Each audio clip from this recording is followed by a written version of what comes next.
of SMU Spirit, the Mustang Band.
For coming out to the next installment of Game Changers, brought to you by SMU Guildhall.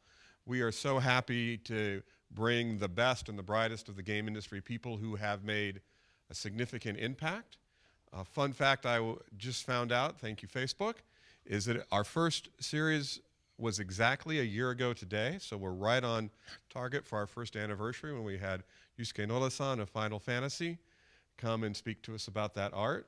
Today we have another treat. We have David Helgason, did I get that right?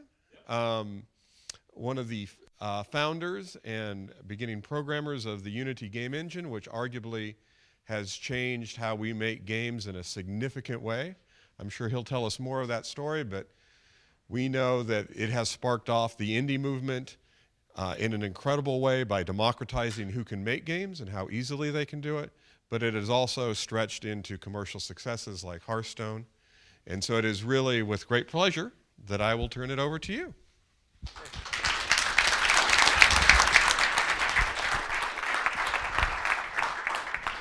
Hey, thank you so much. It's wonderful to be here. Hey, so let's see. I'm going to tell you a little bit about the sort of creation of Unity and some of the stuff we're doing and some of our plans and how we see the industry. But also, since we have this kind of wonderful classroom format, I hope we can get some questions going even before, a questions segment. I think we also may have some Twitch audience, so we'll also try to take questions from you guys. I think you can write them, and there's somebody in the room who will help us. And maybe with that, we'll just start. Yeah, I'm David Helgason. Some 13 years ago, I sort of stumbled into helping a couple of guys, one of whom was my high school buddy.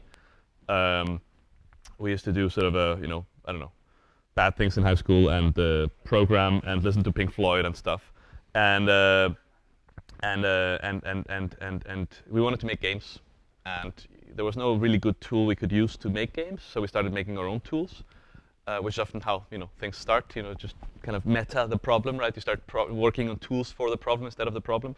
And a couple of years in, we realized we kind of sucked at making games, or at least that wasn't really kind of what got us excited. But we found out that we were pretty good at making tools, and there was some intuition we had for how people worked. We also had a couple of artists whom we couldn't pay because we absolutely had no funding. So the only way to get them to work was to give them really nice tools. Otherwise, they kind of refused and went back to, Illustrator or something. So we were sort of forced to make it polished. And so quite early on, we realized, okay, let's take these tools and make that a product. Maybe we can make a living from that. It's pretty much that naive. And we were looking at sort of how industries had evolved, and one of the sort of patterns that we recognized was that, when the production of a form of media, whether it's games hadn't really happened yet in the sense, but music with the home studio and video with digital video, when the production of a medium comes down, like not a little bit, but like by 10, 100x. The medium can change. A lot of people who are like non-participants become participants, and that can have sort of a big impact. So in a little basement in Copenhagen, we were kind of scheming these big thoughts. We had no industry background. We were kind of, stupid enough not to know that this was kind of a stupid or impossible thing to do. A lot of people try to tell us, or warn us, but we fortunately ignored them. All good people. There was no malice. It's just like there's no industry here. There is no kind of indie movement. There was indies. We did not invent that. There were people building games, in small teams. And in fact, of course, the game industry had kind of started like that. But it was a very small group of people, and actually, probably because they had to be really good at programming, they were mostly making their own tools. So, by definition, if you were in a small team, you were making your own tools at the time. So it was not clear that there was any need for anything else. So anyway. So we were fortunate enough just to sort of stumble into it. And then in 2005, so it's 10.5 years ago, we launched kind of 1.0 of this tool, which, I'll be the first to admit was really, really, really bad back then. And just, there's almost no features, performance was horrid, and you had to work on a Mac. I love the Mac, but the game industry did not at the time.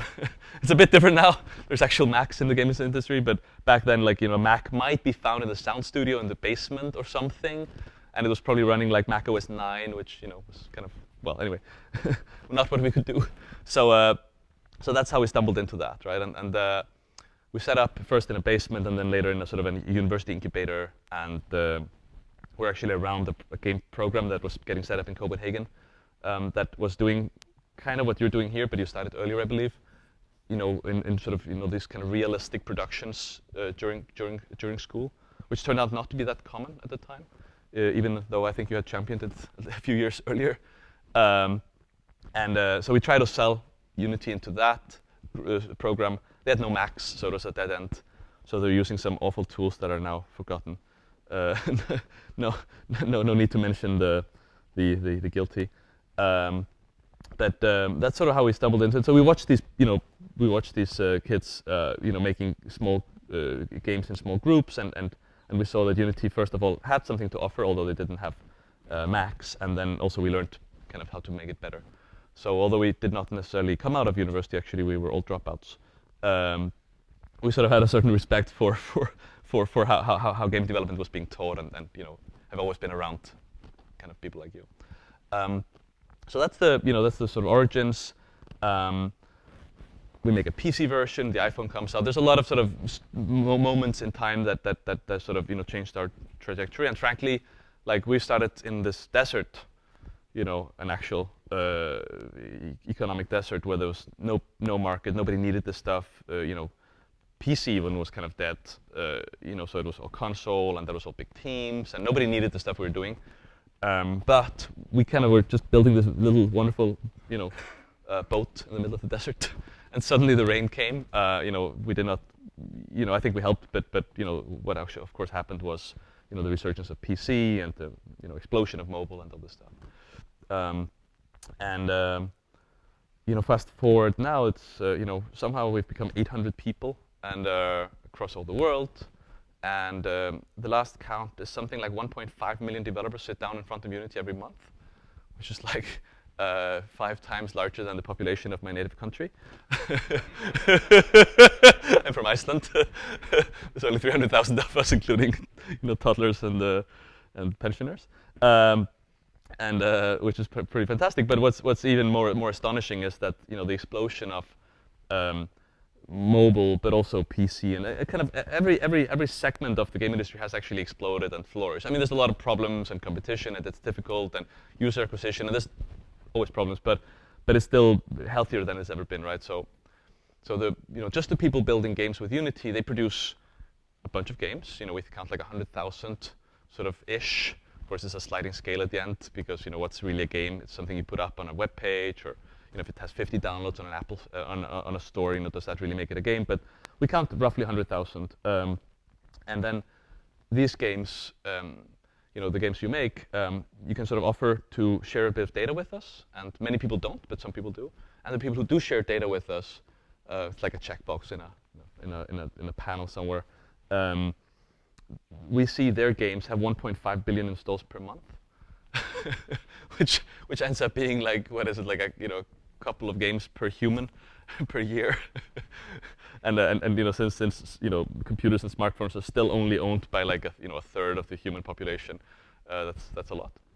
So that's pretty amazing. Along the way, we in the basement in these early days, we came up with this kind of very simple slogan, which is democratize game development, and it's some wise person, I usually try to say who, but I forgot, unfortunately, once said that a vision statement can sort of be weighed or measured in how the quality of the decisions it helps you make. So with this vision statement, we go back to this once in a while. Actually, we forgot about it for a couple of years in the early days because we're just struggling to survive at all. And when you're not really paying the bills, it's hard to remember these big things. But in 2009, we sort of got the company a bit into shape. We were 30 people, and we started being able to pay salaries on time. We raised some venture capital from some wonderful investors that helped us, and that was enough to kind of get things kind of cleaned up. Like we were behind on all kinds of things back then. And we sort of went back to this original idea, right? And we asked, so what does that mean? How do you do that? And the first answer was, of course, let's make tools that are nice to use, understandable, powerful enough to be actually used by the industry people. So it's not just a hobbyist tool. And that's we had sort of answered that question with some strength. I mean the tool was getting pretty good and so on. Then we realized. One sort of tool that I've learned to use is, let's imagine a world where, what we're doing is already solved, where the engine is like perfect. And it's not, and it'll never be, but let's imagine that world. And we asked this question, and we realized that even in that world, people would still not be able to make games. because these small teams that we wanted to empower, they wouldn't have all the skills that you need, whether it's art or shader programming or AI or all these other things. So we saw the community kind of helping each other. People were like writing scripts and snippets and sharing stuff and selling things from their blogs and so on. So we decided to kind of create a marketplace for that, which is the asset store, which is a wonderful thing. Like everything else, it has some problems, but it's astonishingly successful. And then from that, I think that sort of gave us the kind of the faith in this this mission statement of ours to say like, okay, let's keep going back to it once in a while and sort of check what it has to tell us. And the next thing that we realized was like, okay, once the tools are great, and you can find assets to put in your games, a lot of people are still not successful because it actually turns out that in order to make money from your games, you need some analytics, you need other tools. Some games will show ads, and it's a big kind of debate on when and how, but it turns out to be an incredibly successful tool to make games with that are fun and have a lot of traffic, but are hard to monetize kind of in the sort of heavy-handed microtransaction way. It makes games like that be able to make a lot of money. There's been some wonderful examples of that. So we acquired and launched an ad network. And always kind of going back to, how is it that we democratize game development? What does that mean today? So now, so many years later, we kind of keep going back to that. And one of the recent sort of, revisits is, okay, what about platforms? Where are things going? And of course, that leads us to VR and AR. And there's a bunch of questions that we haven't answered there. So just for you, for this audience, like, so, I know there's, how many industry people are in here, actually? Oh, cool. And students? Pretty much the rest. Cool. How many of you are actually using Unity? Ooh, wonderful. That's a lot. And I can't ask the Twitch audience, but I suspect there's a few people there now. Yeah, so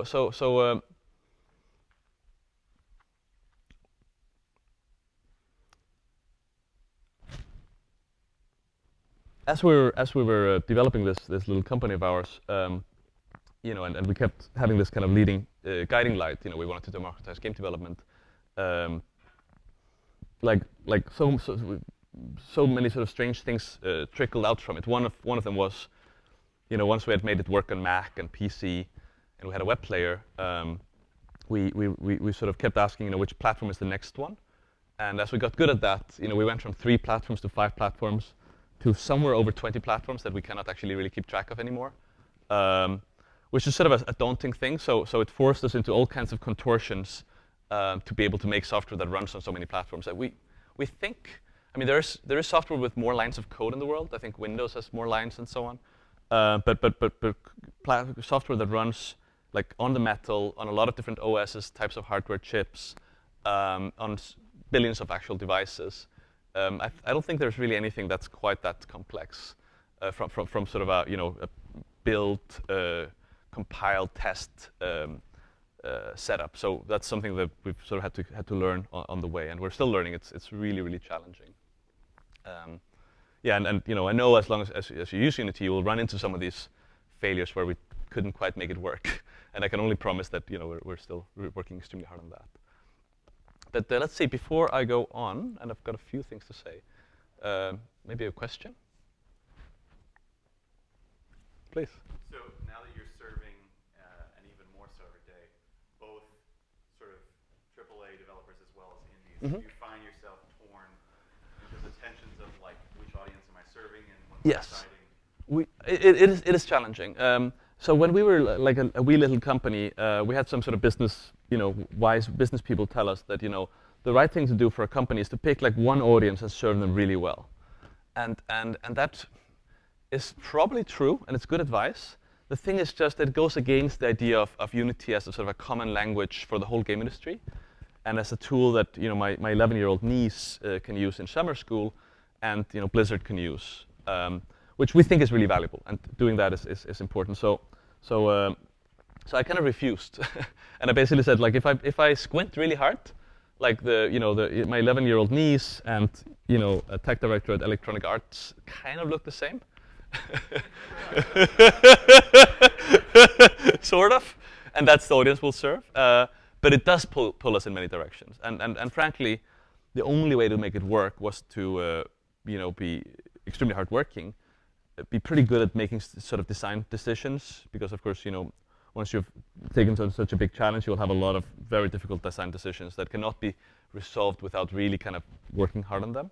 And the last thing is just a lot of engineers, and that's something that actually forced us into kind of growing as a company. I remember in the old days, we would our CTO, who's co-founder CTO Joachim Ante, was a genius, and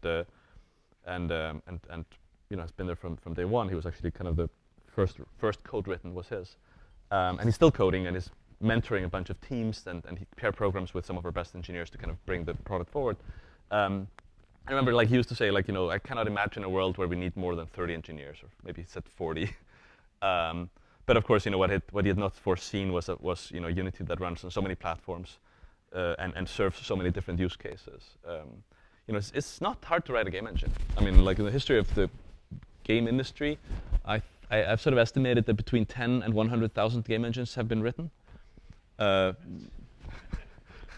Because that's, the default state of a game engine is just like a little bit of scaffolding around the game, kind of, right? And if you count it from that, it's somewhere between 10 and 100,000. And I'm sure, there's, you guys sort of in this room have several game engines under your belt. And whether it's, 10 or 50, I don't know, but it's probably in that range.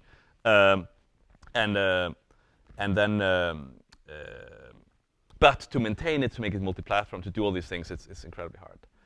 Which forced us to grow the team, and like I said, now we're 800 people, and we're still insatiable for talent. And we'll hire pretty much all good engineers we can find, because that's what it takes. Does Twitch have something?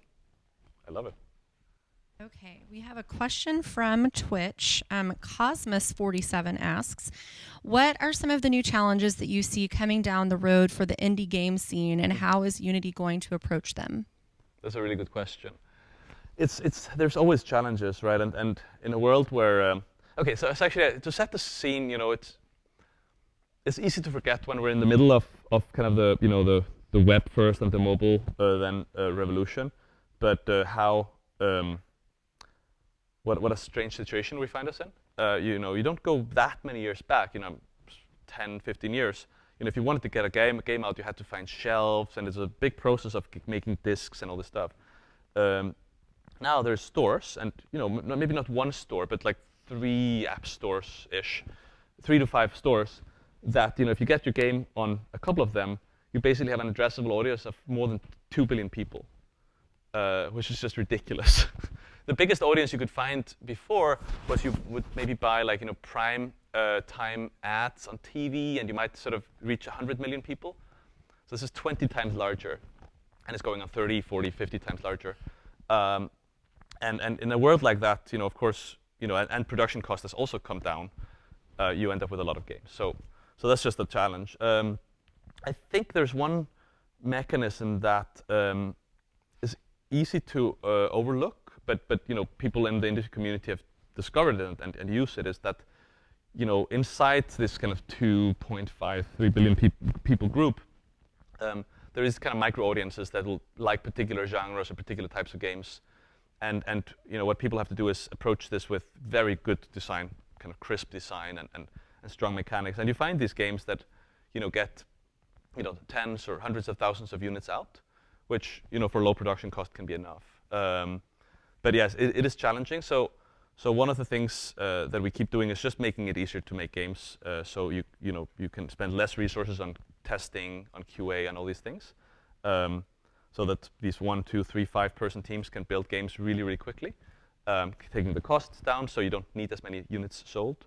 And the other is that when you have these small teams and your time to market has to be very, very, very fast, you need a bunch of tools to support your live operations. So we have a few of these tools, and the rest of the game industry has kind of produced the rest of them, and they plug into Unity, and we make sure that Unity has this kind of open platform, so all kinds of services plug in. That's the best we can do right now.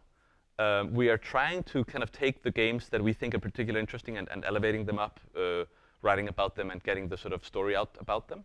But of course, there's no way that could sort of, so far be more than sort of, a handful of wonderful picks. So it's not going to be pretty. There's a lot of competition, but the really good teams do cut through. We see that all the time. Yeah, please. How did you get started bridging the gap between your engine and the console makers? Mm-hmm. What sort of challenges did you face while trying to get over in that space? So we made a lot of mistakes, productive mistakes in some way. But we back in 2007, before the iPhone opens, the iPhone launches in the summer of or spring of 7, but then the App Store isn't open until 8, right? So there was no way you could really build apps for it. So back then it was moot. So we were looking for an interesting platform, and so we started working on the Wii, the original Wii, which seemed extremely exciting to us. We just hadn't realized, and Nintendo intended to make it more open than before, but it wasn't that open. So we spent a lot of cycles making Unity work on the Wii, but we came a bit late to the market, so people had sort of made their tech choices by then. And it turned out that while the Wii sold a massive amount of units, there wasn't that many different games that were successful. So it was a complete kind of loss for us. Like we spent a lot of energy on it. We slowed everything else down because we were focusing on that also. And then in the end, it wasn't really successful. If you look at the actual license sales we had for the Wii, it was a rounding error. The Wii was successful for other people, but not for us. And I still love the hardware. It's so wonderful. But there's sort of two good things that came from it. One was actually that the Wii turned out to be pretty similar in hardware to the iPhone 2.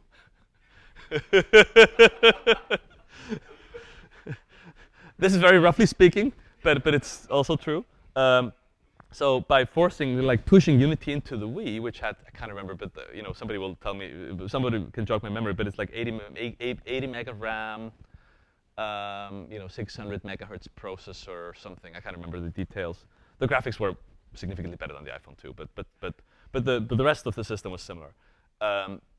So by having done the Wii, we were actually more ready for the iPhone than we would have otherwise have been. So that was useful. The other thing was simply that we stubbed our toes on the consoles ecosystem, and we realized that there's these submission guidelines is pretty strict, memory use and blah blah blah. So we started learning that. So and we also did work on the Xbox 360 and the PS3. Similar lack of success, actually. We probably should have learned, but we were being asked by some customers of ours to do it, and we wanted to support them, so we sort of exerted ourselves, largely unsuccessfully. But again, learned the systems, learned the OSs, learned the sort of the methodologies that you had to develop with, and then when the next generation came around, we were in early. We already knew the console manufacturers really well. They started to trust us after sort of us not being great citizens for a while. And we could come in early, and now we have kind of really good partnerships with them, and they show us stuff, and we work with them, and so on. And now there's a ton of games. And also, what also happened was the console manufacturers decided that their system should be way more open than they'd ever been, right? So there are different rules and regulations, but all of them are way more open than anything was before. And there's hundreds of games coming out on them made with Unity. So yeah, but it did take years of pain and suffering. Yeah, but it was a learning experience, I think, for everyone. Also the console manufacturers were kind of surprised, I think, in the early days. I mean, not recently, of what kind of customers we brought with us. And I don't want to throw anyone under the bus, but I remember, in the old days of Unity, there was a studio somewhere out of Europe, and they basically put some interns to work making a game for one of the consoles. Let's anonymize it a little bit. I don't want to cause any further suffering, but. These interns were basically they would take XML files and they would parse them into memory, and there was 100 megabytes of language files or something. And they were coming from PC. They were not really kind of trained in the sort of hardcore way of building console games. So yeah, everyone had to learn for this to become better. But we did, and that was great. I mean, yeah, and we're excited about sort of whatever the future of the console is. It doesn't seem to be going away at all, which is great. Yeah, of course. Yeah, please. So right now you've got this kind of interesting business model that's built around your asset store. So I guess my question is, for example, Unreal develops blueprints, which is their visual description, right?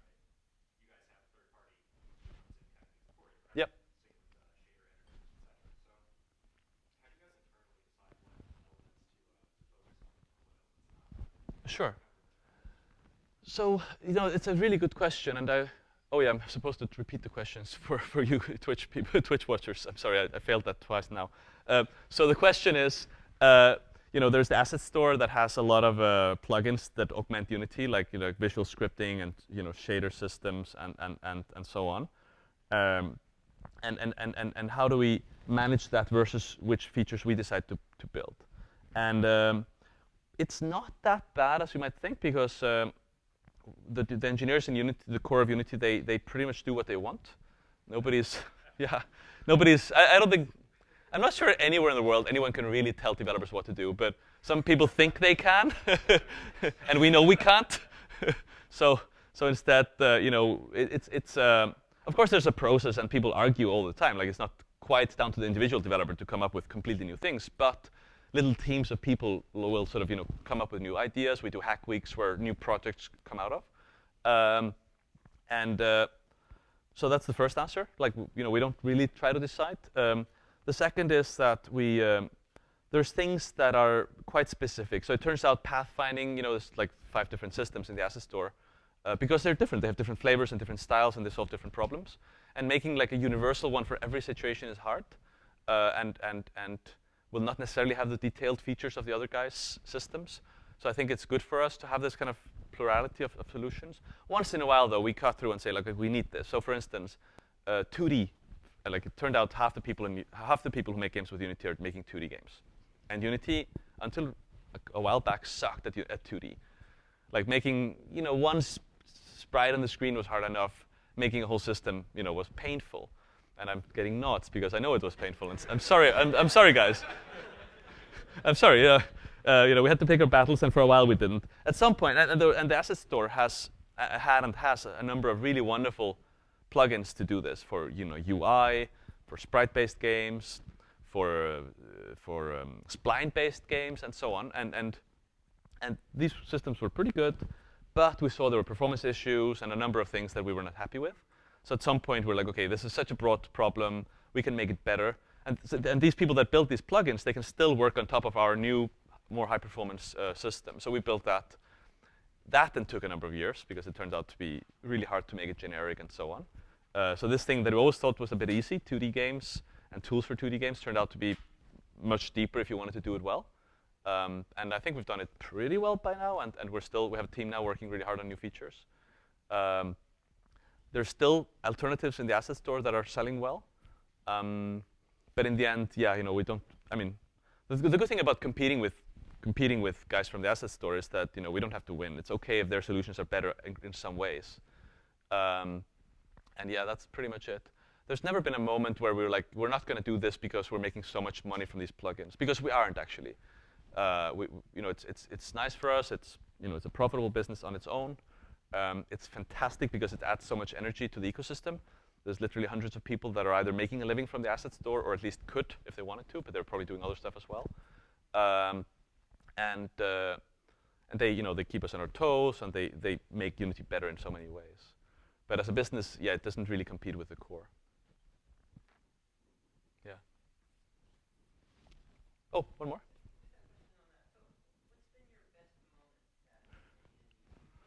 What's been my best moment of Unity at Unity? I know. No, it's actually, yeah.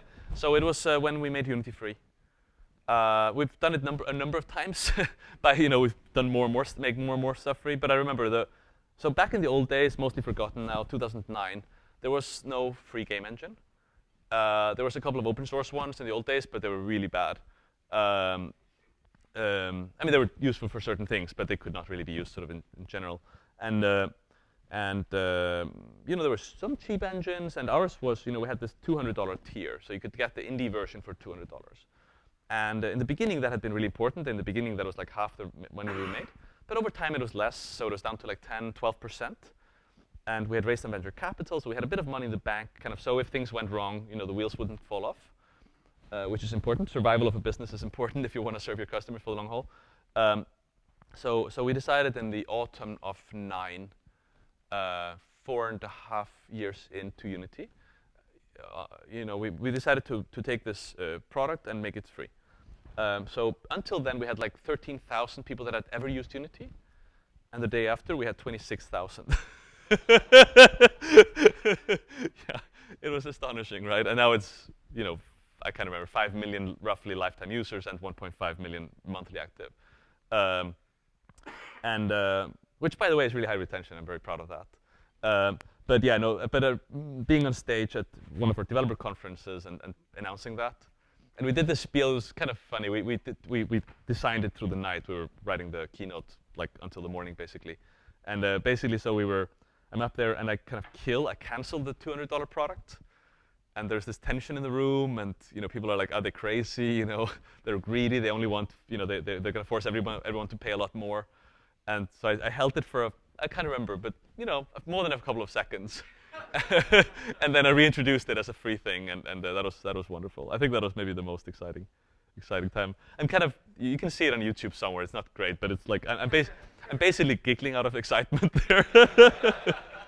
And then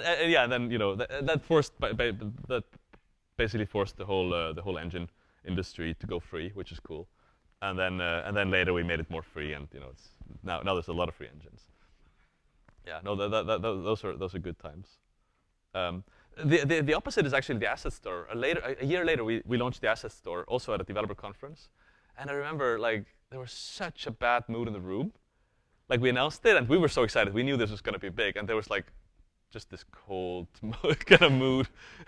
And then our friends afterwards, we saw them tweeting like, yeah, like this, just some money stuff and blah blah blah. And it took a year before the asset store was really stocked, and by then it was wonderful, and now everyone loves it. Yeah, no, this has been yeah, and that's sort of the whether it's supporting a lot of platforms, building the asset store. I mean, one of the things I'm really proud of, and I think we've kind of done right, is we've always just been unbelievably ambitious. Even back when the basement, when we wanted to change the game industry, like digital video had changed to film or something, and we sort of keep at that. This kind of you conquer something, you figure something out. So at some point we had learned how to do a 4 or 5 platform engine, which is really hard. And then within 2 years, we had 20 platforms. So whenever we got good at something, we sort of threw it under the bus and started over. Another time, we had been running these developer conferences on a yearly basis, and in the beginning we had like 32 sold tickets, and then we had like a few hundred, and now it's more than 1,000. So in 2012, we had this very well-run event in Amsterdam, and then the year after, we did 6 events across the world. And of course, they kind of sucked compared to the one where we only had 1 event. But just this kind of continuous process of forcing yourself to kind of do something bigger and think bigger. I think it's healthy for the soul, frankly. Yeah, one. We already talked about business this year. How do you guys react to the new Lumberjack engine? Yeah. So the question is, what about Lumber Yard? Yeah, well, whatever. No, it's nobody can remember this name.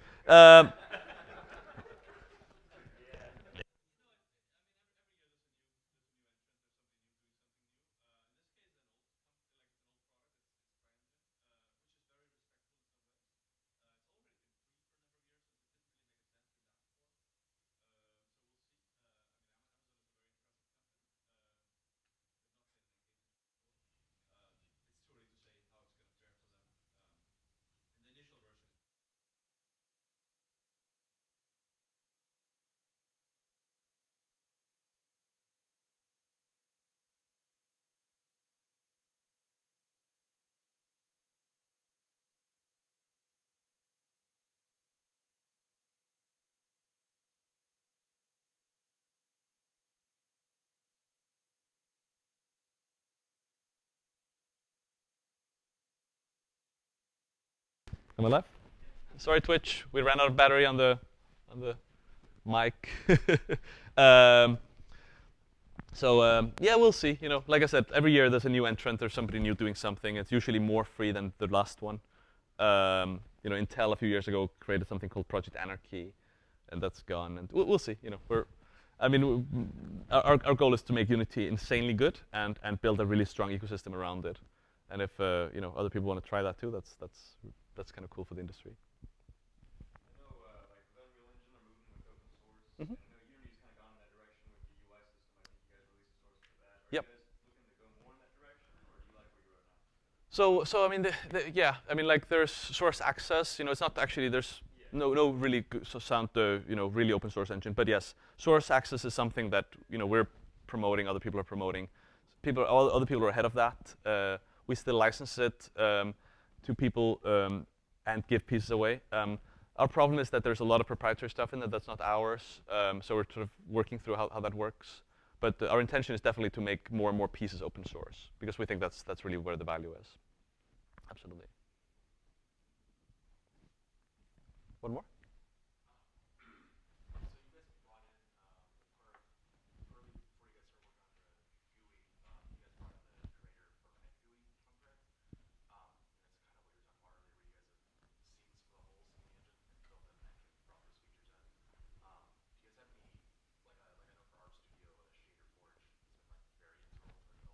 Mm-hmm.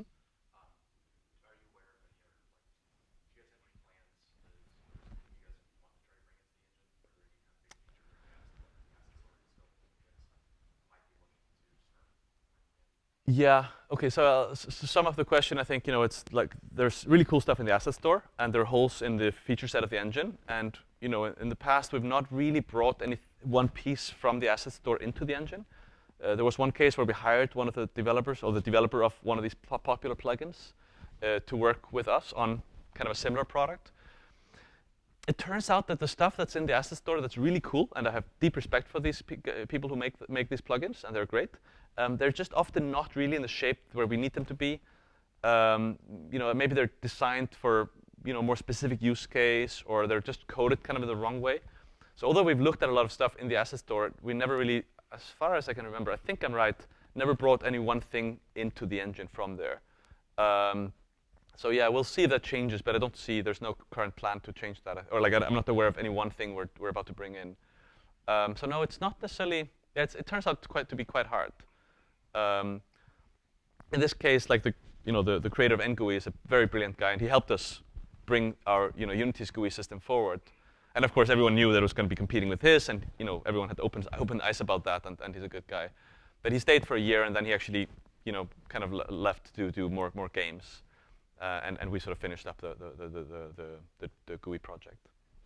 But yeah, it turns out to be writing like really reusable code to work across a lot of different game genres, a lot of different hardware. It's just tremendously hard, and something that mostly has to be done from the ground up. Even like stuff we license from other companies, like we license a number of middlewares. That is always a world of hurt, and it turns out we end up spending a massive amount of time on them. They're great. I mean, we have fantastic systems, Umbra we have, and Algorithmic and things like that. But it's still just really hard. Yeah, please. We have a Twitch question. User Fendino asks, are there any plans in the future for Unity to create its own game distribution platform similar to Steam? So, no. I mean, Steam is pretty wonderful. So I think the short answer is no. We're doing more and more with madewithunity.com, where we are promoting other people's games and sort of showcasing. We don't take revenue from that. It's just about kind of love and respect. And so we're pretty happy with that state of things. I don't see that changing. Yeah, one more.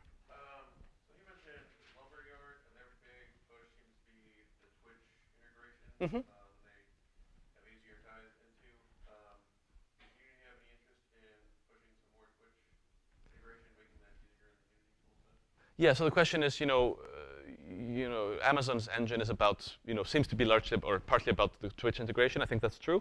No, I think Twitch is a great platform. There's a couple of other similar platforms out there, and something for developers. I mean, developers should definitely consider these for sort of games that are interesting to watch, which is not all games. I mean, there's fun games that are not interesting to watch, but no, we see that, and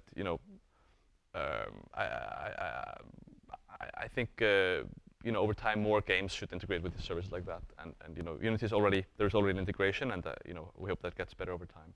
there's no particular, like we're not gonna go and try to compete with them. You know, we want them in our ecosystem, and I think they want to be in ours because again, you know, for which engine the game is made on doesn't really matter to Amazon, or shouldn't. Yeah. What are you anticipating with Unity going into the VR world? Wow. I'm such a fan of VR. I'm so excited. I mean, the first time I tried VR, you know, Brendan Iribe of Oculus, he brought the very early prototype to our office just before the Kickstarter, and it just and he for a whole day he stayed there, and a lot of people in the office tried, and everyone was just blown away.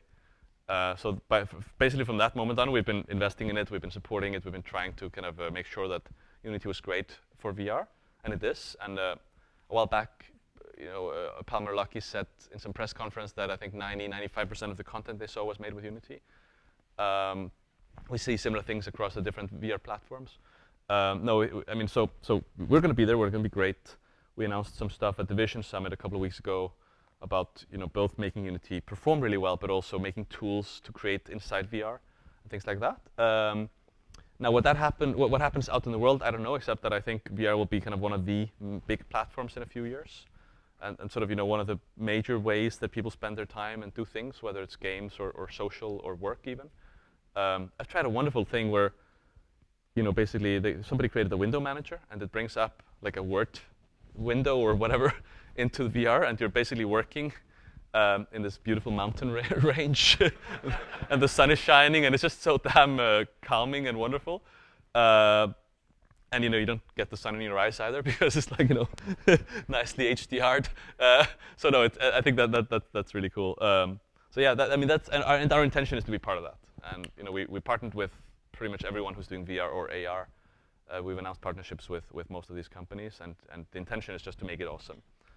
So a lot of questions about timing of adoption, and you know, what kind of actual products are going to work, and controls, and like there's almost nothing but questions.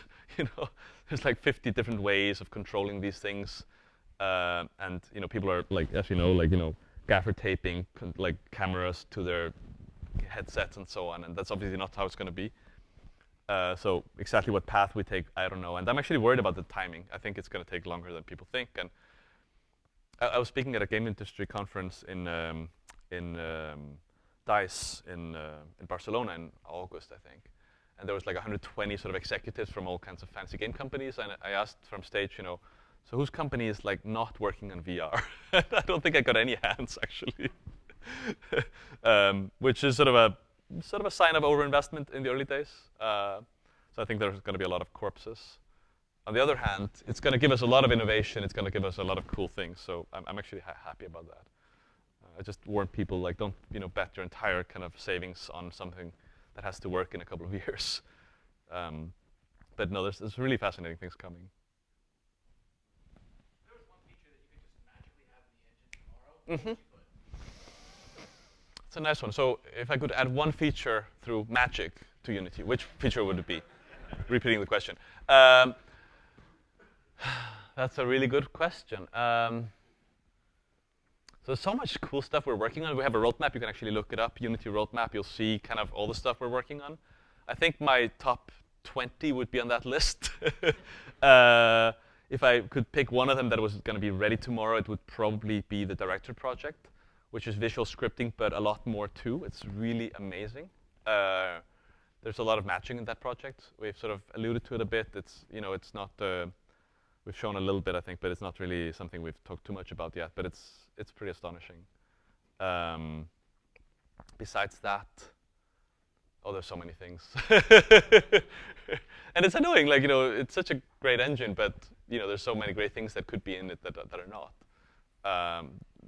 The asset store helps with that, of course, and it's very pluggable. People are creating their own extensions, but still, yeah, no, it's you know, if I could maybe 20 really good engineers, if I could find them and hire them, like, you know, by tomorrow, that would be pretty awesome. We are looking, we are hiring across a lot of locations, by the way. We don't have an office in Dallas yet, but we have we have an office in Austin, for instance. So yeah, you can take the drive over.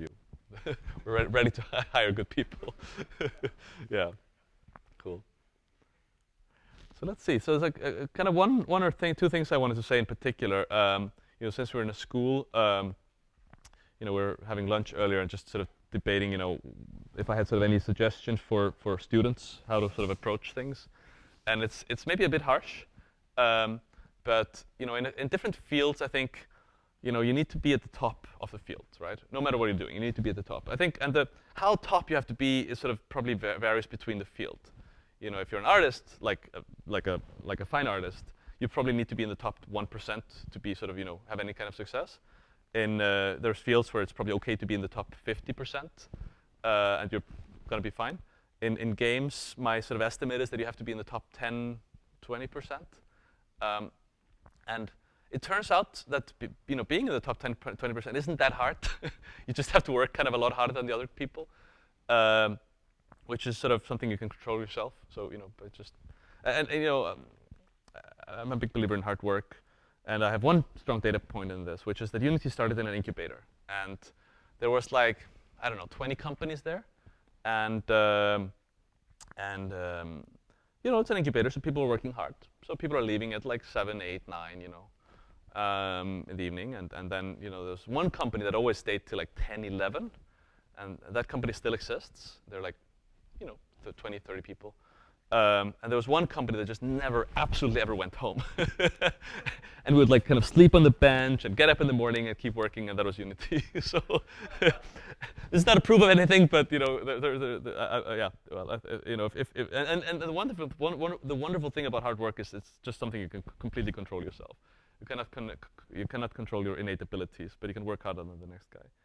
And it's so fun to make games, right? It's kind of easy to stay up. So that'd be sort of my little advice there. Don't do what I do, which was drop out 4 times and never finish anything. But even then, I really treasure the time I spent in university. I studied some psychology. I studied physics. I studied Middle Eastern studies and Arabic. And bizarrely enough, I've used all these things. I also studied 2 weeks of computer science. I don't actually think I picked up anything from there. So yeah, and actually, I look back and I treasure all these things. Even the Middle Eastern studies I ended up using in some strange ways. But yeah.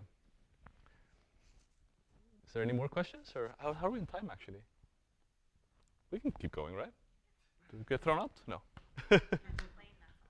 Oh, yeah, the plane. Yeah, sure.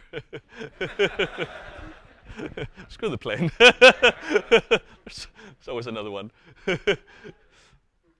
Any more questions? Oh, sorry, yeah. Oh my goodness, so much. But it happened the whole time. So, I mean, one of the wonderful things of being so lucky to be, part of a company that grows reasonably quickly, as Unity has done, is that your job is sort of changing all the time. And I was CEO for the longest time. I've stepped down a year and a half ago, kind of, and basically I had it felt like I had a new job every kind of 3 to 6 months, and then now that I'm on the board and advising the company, but not in the CEO role anymore. Yeah, it's quite different. I mean, the core hasn't really changed. I love the industry. I love the people who are working with Unity. I love the people inside Unity. At 800 people, somehow I still feel that every single person in the company I could be friends with. It's not possible to be friends with 800 people, but there's this basic feeling of like they're all pretty awesome. I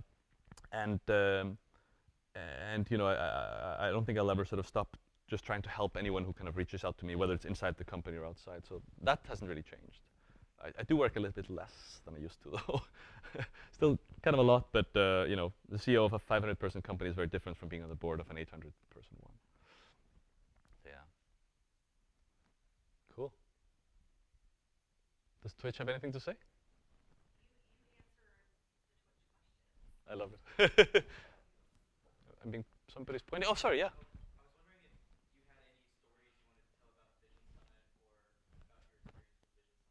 Yeah, so what? 3 weeks ago now, I guess. We ran this VR AR conference in LA, and it was the first one we did, and we sold out like at 1,500 tickets. So it was really interesting. LA is an interesting place because VR, coming from the game industry, we think it's about games, but it turns out that a lot of other people are interested. There's a lot of filmmakers, a lot of people doing visualizations and sort of more serious stuff, people from various industries and so on. It was just wonderful to see the cross-section of these people. I mean, many of these people are already working with Unity, but now it's kind of even broader. It was cool to be able to announce partnerships with Vive and Google Cardboard and Google VR in general there. It's interesting to see, like, there was a bunch of talks. I think most of them are online by now, or at least many of them. Talks by filmmakers and people with a lot of different backgrounds, and just seeing a lot of your demos. Frankly, I saw a recruiting video for a football team, where they basically show you around the school and all the sort of various features of the campus. It turns out there's some rules about how many campuses football players can visit. There's some limits there. So now they can sort of hack these rules by letting you visit it virtually, which is cool. So just a lot of sort of interesting, strange things like that. Still, I mean, everyone is kind of asking more questions than they're answering, right? So everyone is still trying to understand what's going to happen, and I don't think anyone really knows. I mean, the hardware companies, I don't know if they know more, but they need to have theory, so they're building different controllers and different things. But even they, I think, are pretty experimental still. Now it's fun. I think we'll do it again since it was quite successful the first time. And yeah, on YouTube you can Vision Summit. I think you can find, if not all, then many of the talks. In the keynote we showed some new Unity stuff that is really cool, both on the performance side, but also on the tooling side, which was wonderful. Yeah. Cool. Well, thank you so much for listening. Oh, one more question. I love it.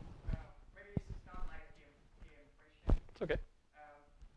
So I feel agree that Unity is very successful product and company. And I'm more interested in the time, the old time. You think that you told me that we have a lot of obstacles, hiccup, and you have to work among some criticism of people around you. So you and your team, what's in your mind that keeps you move forward, motivate you to move forward? Yeah, so the question, if I shorten it down, sorry if I butcher it, is what kept the team going in the early days and when it was really hard, and where we were not paying salaries on time, and when we didn't really have any food to eat. True story. I think it was this kind of being mission-driven and wanting to actually do something big, or at least that we thought was big, which was to democratize the game development process. Somehow make the game industry more inclusive, more bigger, more different. Letting people that would not build games otherwise build games, and that was the sort of core idea we started with, and then we hired based on that. So at some point, there were so many people, like first a handful, and then tens, and then hundreds of people in the company that bought into that idea, and I think that's pretty much what guides us. I've sometimes called Unity sort of our love letter to the game industry. And that's pretty much what we wanted to keep being. It's pretty much that simple. I mean, taking on personal debt in the old days also kept you going a bit because how are you going to get out of that without being successful? but that's just, well, that was mainly just the founders, right? No, the other people were not responsible for that debt. It is paid down now, but yeah, it is. There were some pretty tense moments in the early days. And for a long time, it was not clear that this could even like, besides success, just survive. But it did, so that's cool. Cool. Oh, one more. No, it's fine. So looking forward, you talk a lot about kind of how inclusive you are as a company with regards to third-party application developers, multi-platform support, all of those kinds of things. Mhm. That's a very complex system. Do you see that actually limiting your development going into the future, especially with regards to like keeping up with developments that other game engines that may not support the same number of platforms that you do? Oh yeah, so the question is like, does the number of platforms we support hold back core development? Yeah, I mean, working around third-party applications, things that are made in the App Store even. Like you'll talk about like, well, we don't want to implement that directly, but it's doing a good enough job, so we kind of have to work around, what they're doing. That informs some of the development decisions that you're making. So you're asking about the asset store also, or no? Just with regards to future No, I mean what does limit, or what does cost us a lot of resources anyway, is supporting all the platforms, and we think it's important because just because one platform is more popular than the others, you still have a lot of teams that need to or want to or have opportunities on the more niche platforms, and besides we don't quite know what's going to be successful in the future, so supporting a lot of platforms give people the flexibility to trust that if they're with Unity, they can sort of go where they need to go in the future as well. There is a cost to the process, and that's kind of, we sort of had to fight that by, becoming really good at doing business, so we can make enough money to pay for all this work. And at this point, our engine team is way larger than any other engine team, which means that we think we can lift the cost both of doing new things and supporting all these things. And then basically we're continuously reinventing the process because we know that we can be much more optimal in how we build stuff than we are now. And yeah, every year, like, we're better than we were before. But it's really challenging because we keep hiring good engineers, and they're very productive. They write a lot of code, which becomes a problem on its own, right? I mean, it's just like there are some blog posts that have been written by our build team and our QA team. They're pretty interesting. If you look at them, there's just a lot of data and how they work, and it's a challenging environment. Yeah. Cool. Well, thank you so much for listening and for having me.